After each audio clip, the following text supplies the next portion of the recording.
Olá, pessoal! No vídeo de hoje eu venho trazer a listinha das minhas mocinhas favoritas de 2025. E se você gosta desse tipo de vídeo, já deixa teu like aqui, compartilha ele com os amigos e se inscreve no canal se você ainda não é inscrito. Bom, gente, estamos aí fazendo vídeos de listinhas de favoritos, já tem lista de livros favoritos, já tem lista de decepções literárias, já tem lista de mocinhos favoritos e agora é o momento de falar sobre as mocinhas favoritas. E como sempre, eu vou começar do sexto lugar para o primeiro lugar, que é meu top 1, né?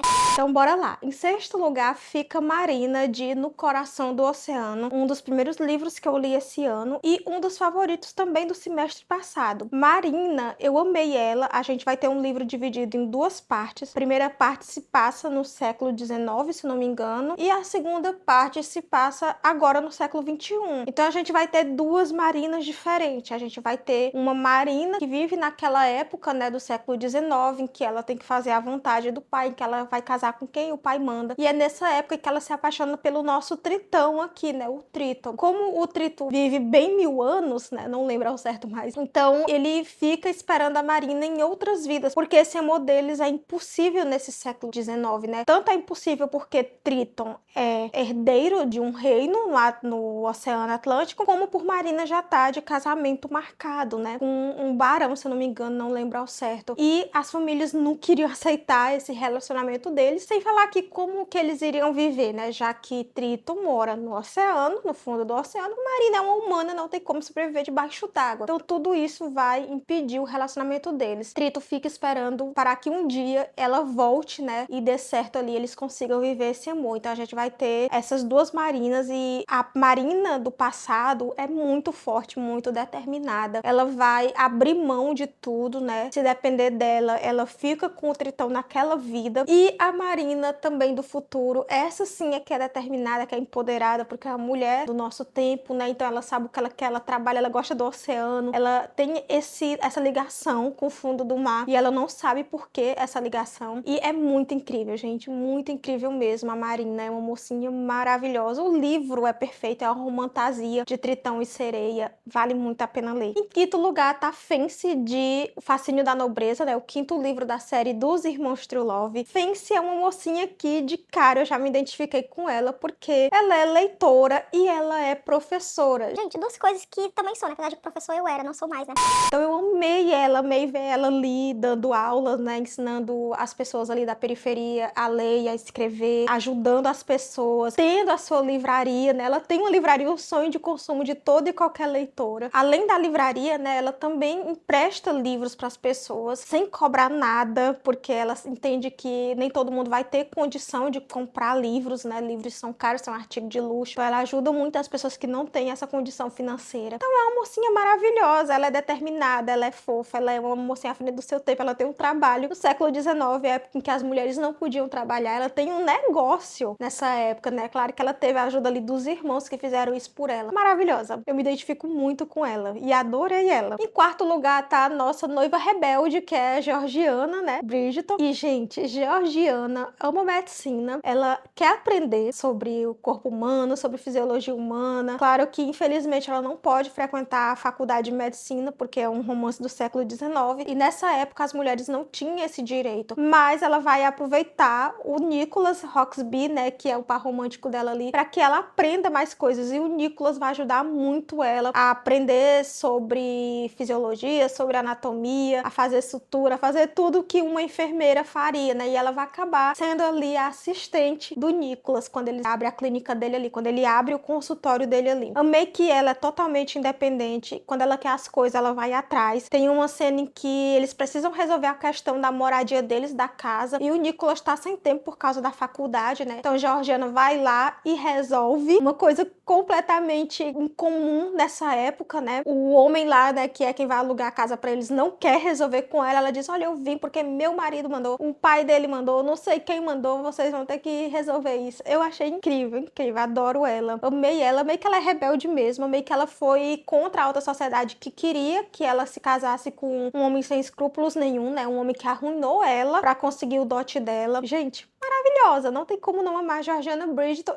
E é Bridgerton, gente, então é por isso que a Hyacinth e a Heloise são do jeito que são. Puxaram a tia Georgiana. E agora bora para o meu top 3. Em terceiro lugar está a Julie, de O Amor de um Duque. A Julie eu amei por a independência dela. Ela é uma true love, assim como a Fence, mas diferente da Fence, ela não teve as mesmas oportunidades. A Fence já nasceu numa época em que os irmãos true love já tinham muito dinheiro, já estavam ali fazendo parte da nobreza através dos casamentos. Nasceu não, na verdade, né? Ela já nasceu quando eles já tinham mais dinheiro, mas a fase dela adulta ali, eles já estavam muito ricos e também já faziam parte da nobreza.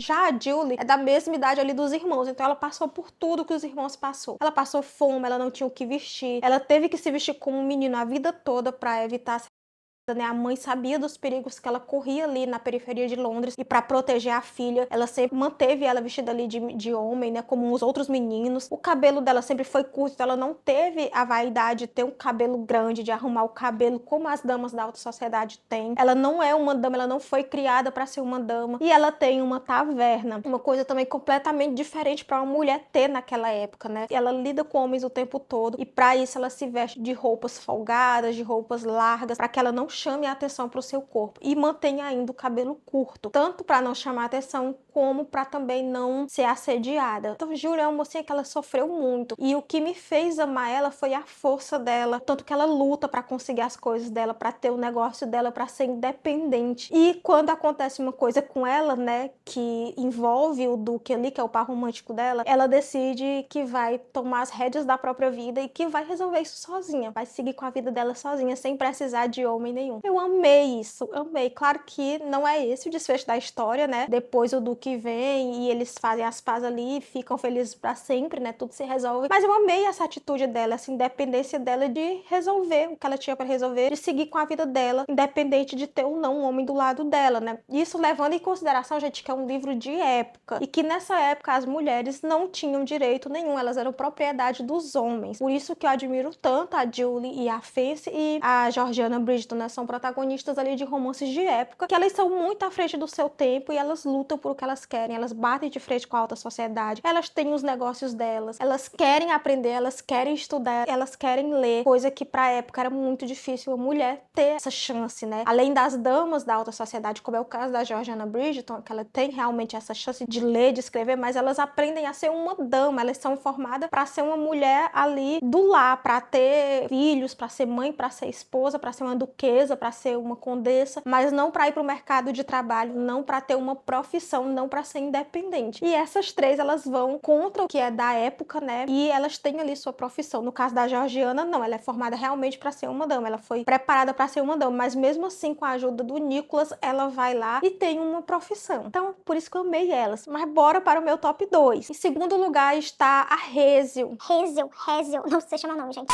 Que é a protagonista de A Garota que Mudou a Minha Vida. E tá o livro na minha lista de favoritos e o mocinho também tá na minha lista de crush literário. A Hazel, ela passou por muita coisa. Ela foi quando ela era uma criança, tinha apenas 12 anos, e ela ficou traumatizada, óbvio. Então ela teve que lutar para sair dessa depressão, para melhorar, para se recuperar do trauma, para seguir com a vida dela. E eu amei a força dela. Eu não queria, gente, num mundo perfeito, né? A gente não precisaria ser forte para superar um trauma desse. A gente não precisaria ter que fazer terapias e tratamentos psiquiátricos para superar uma coisa que não foi causado por a gente, né? Que foi causado por uma violência extrema que a mulher sofreu. Mas, infelizmente, esse é um mundo utópico. A gente ainda não chegou lá, né? A gente luta todo dia para ter o direito de ir e vir com segurança, né? Mas, de novo, é uma coisa ainda que tá um pouco longe da nossa realidade. Então, a Hazel, mesmo tendo passado por tudo isso, que é terrível tudo que ela passou, ela conseguiu seguir em frente. E é difícil seguir em frente. Eu acredito que seja muito difícil seguir em frente depois de ter passado por um trauma desse tamanho, de confiar de novo em outra pessoa, né? Então, é isso que a gente vai vendo, ela voltando a confiar, ela voltando a viver. Ela tem muito trauma de jogadores de futebol, porque foi um deles.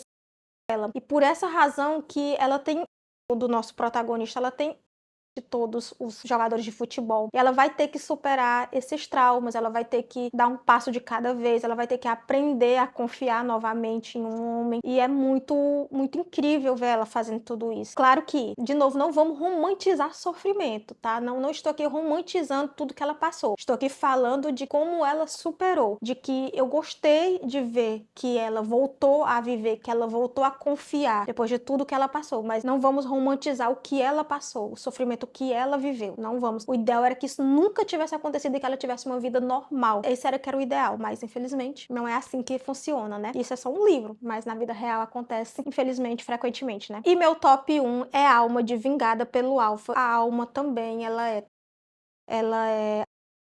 é mantida em cárcere privado. Gente, a Alma sofre demais. Me cortou o coração ver o quanto que ela vai perdendo as esperanças aos poucos. Ela no início ela tentava fugir, no início ela rezava, ela pedia pra ser ajudada, pra ser salva, mas chegou um momento ali que ela perdeu a esperança e que ela não tinha mais fé de que ela fosse sair daquela vida um dia, a não ser, né, com A. E aí aparece um salvador pra Alma, e eu falei isso na resenha, assim como eu falei da Hazel. Falo novamente aqui, o ideal seria que a gente não precisasse desse salvador, não precisasse de ninguém pra nos salvar, mas quem salva a Alma é o nosso mocinho aqui, o John. Ele é quem tira ela daquela vida que não era vida, gente. Era cárcere privado, era abuso, era violência, era horrível. E ele salva ela daquela vida e vai devolvendo aos poucos a confiança dela. Então eu gostei de ver a Alma confiante, a alma empoderada, a alma feminina, a alma que gosta de se arrumar e a alma que se vinga, tá? Porque como a gente tá falando de uma romantasia, de lobos aqui, né? A alma vai ter direito à sua vingança. Então as pessoas que fizeram mal pra ela vão pagar muito caro por isso. Eu gostei de ver tudo isso. Bom, é isso, gente, que eu tinha pra falar pra vocês. Espero que vocês tenham gostado dessa listinha. Me conta aqui nos comentários o que você achou. Me conta se você já leu algum desses livros. Não esquece de deixar teu like, de compartilhar esse vídeo com os amigos e de se inscrever no canal se você ainda não é inscrito. Nos vemos nos próximos vídeos. Tchau!